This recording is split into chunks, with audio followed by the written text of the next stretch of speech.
Hello. Today I'm out standing in a ditch. Why would I be standing in a ditch? What does a ditch have to do with farming? Well, if you'll notice behind me, that's what's left of a water gap. I say what's left because a water gap is actually a temporary fence put across a waterway, a creek, a ditch, meant to give way when the high water comes through.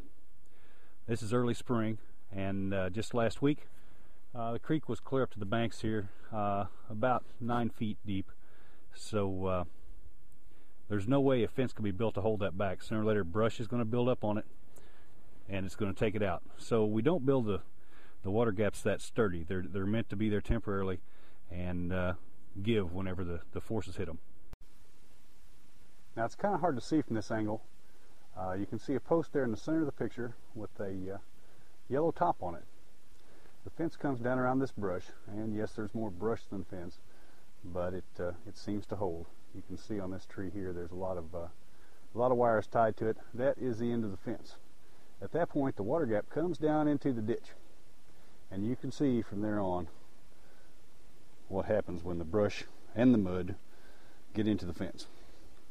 The weight takes it down, and like I said, if you were to build this fence sturdier, it would just take more with it when it went. So just enough to hold the cows in is about all we do with these kind of water gaps. The one thing that helps you is it's mucky and muddy down here.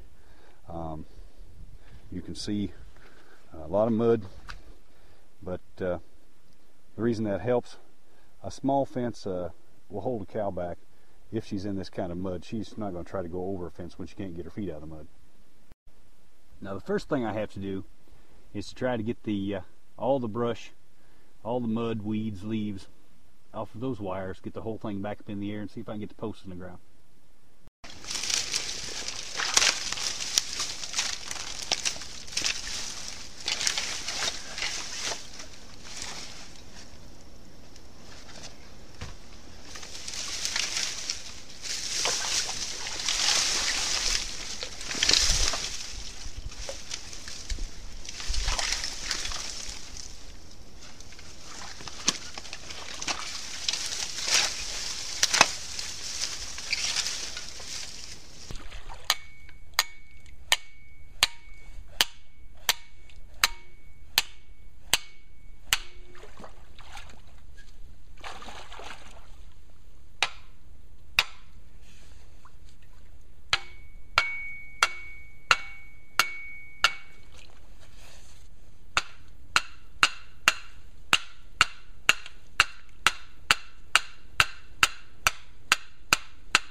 Okay, gradually I'm getting the wire unwound. You can see it still has a couple twists in it.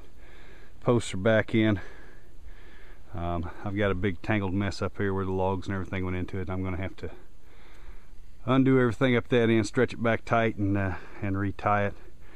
I did want to say, if anyone thinks it doesn't look that hard to hold back, you know, you see the water and you think there's not that much force, this is what was this is where the gap was laying. You can see everything that was up against it where the wire was. Luckily this log wasn't on top of it. It actually went underneath. I've tried to use panels to build these gaps, and eventually the logs and the trees will come down backwards, stick through the panels, and either take the panels with them or just completely bury them in mud. And then you have to get out the chainsaw, truck, tractor, change. You tear the panels all apart trying to get them out of there. So it is almost impossible to hold back the forces that come down through this creek. If it doesn't look that bad, let me show you downstream.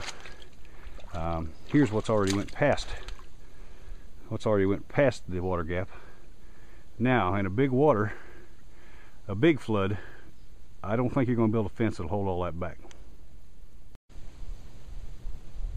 Now through the power of video, this all has seemed fairly quick and easy to this point. What you don't realize is we're about 45 minutes in, and I just want to give you an idea.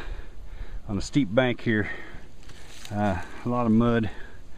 It's basically I'm holding on to the wire to keep myself from sliding down.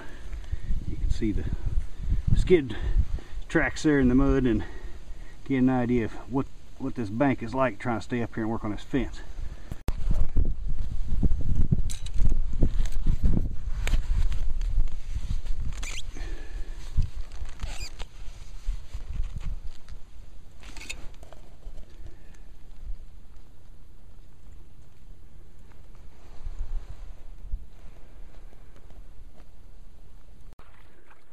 Okay, I believe that's going to do it for this time. This should be plenty to hold the cows. I hope you enjoyed the video. My name is Paul, and I've been outstanding in a ditch.